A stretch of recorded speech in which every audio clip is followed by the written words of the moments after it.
Gangsters! What's up, guys? Welcome back. So I wanted to give you a update on the watermelon wine. We just went into the second fermenter, okay?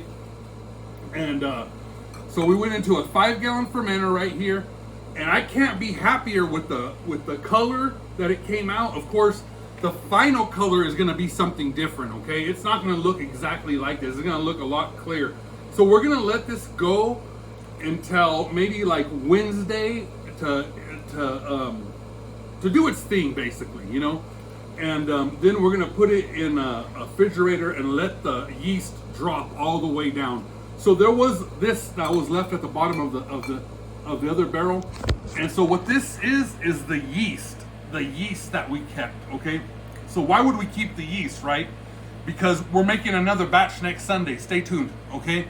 Stay tuned. And this yeast is going back in there to do its job, okay? It is an extra dry yeast that it eats and devours any sugars, any honey that we put in here, and it's gonna just devour it. It's still good. We're gonna put it in the refrigerator and let it kind of like hibernate, but when we introduce it to our next wine batch, you know, it's gonna be just perfect. It's gonna be even better than the first go round. And some people that make wine and stuff and use this specific kind of wine. I mean, what's this specific yeast called, JJ? It's Omega Lutricovite. Okay.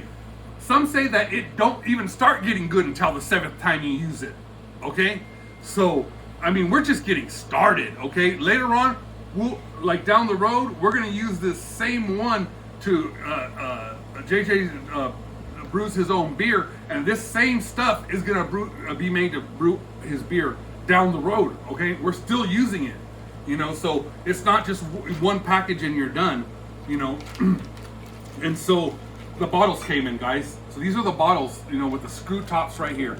Okay, they came in, and we got 2 cases, and this 5 gallons should go into 24. Well, there's just 2 cases, right? You know, and so we got this, and we also got some, you'll see it in the next video. Stay tuned, guys. Stay tuned, subscribe. We also got some plastic wine bottles. They're like wine bags. You'll see, because the ones that we give to family and friends and whatnot, you know, the holidays are coming up, and this is going to be perfect for the holidays. And of course, the more time that it sits in the bottle, the better it's going to get, the more refined it's going to get. Okay, and these are the screw caps that go with it. So we were headed, we were aiming,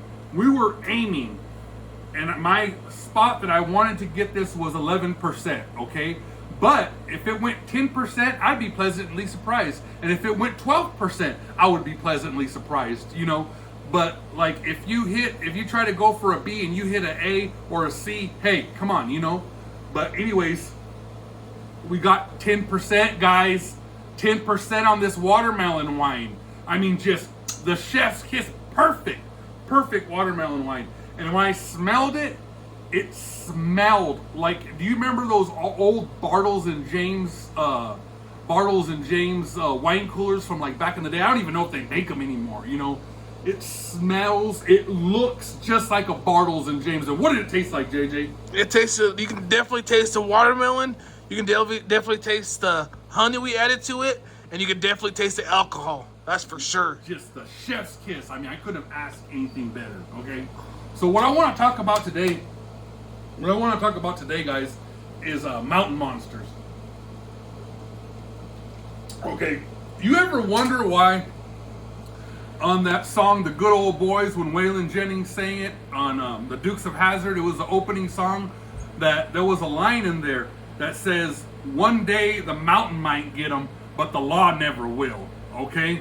Because one unspoken thing was, this is back in the days when the people that, you know, when Prohibition was going and the people, the moonshiners were trying to go in there and make their product, right? You know, not only for bragging rights, you know, not only, but to make a pure product, you know, because they care. They put their name on that stuff, you know?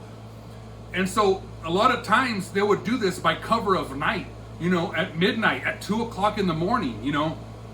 And they would go out to their stills and they'd work their magic, okay? They'd work their magic, you know? And a lot of times that these guys would go missing, would come up missing, you know? and they would find their stills, but they wouldn't find them, you know. So why would Waylon Jennings say one day the mountain might, you know, the mountain might get them, but the law never will, right? You know, the reason why is because there was things eating people at night in those mountains. There was mountain monsters. Now you might call it and go by whatever you want to call it, you know, but there was things back then that were alive in those mountains that was taking people.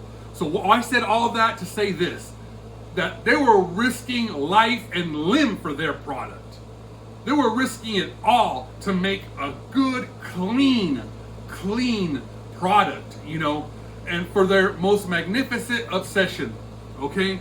Because they were obsessed with making just such a good product, you know, and here we live where it's legal for us to do this, you know, and so, you know, we got a tip of the hat, man. And once again, to those that came before us, that had to go through so much struggle before us, you know, and here we get to come off the heels of what they did, and you know, really to make a real clean product, you know.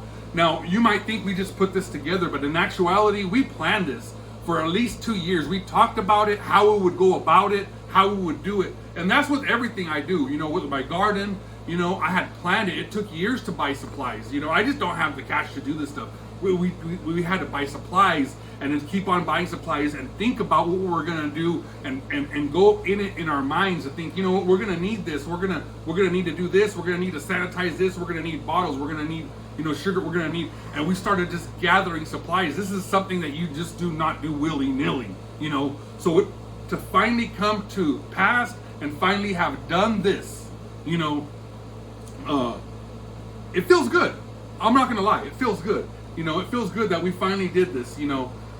Finally, I'm telling you, it looks and smells like a Bartles and James, you know, product. And so like, I couldn't be happier. I'm pinching myself, guys, you know, but if you want to see some more, bottling days next Sunday, so definitely stay tuned. See ya, gangsters.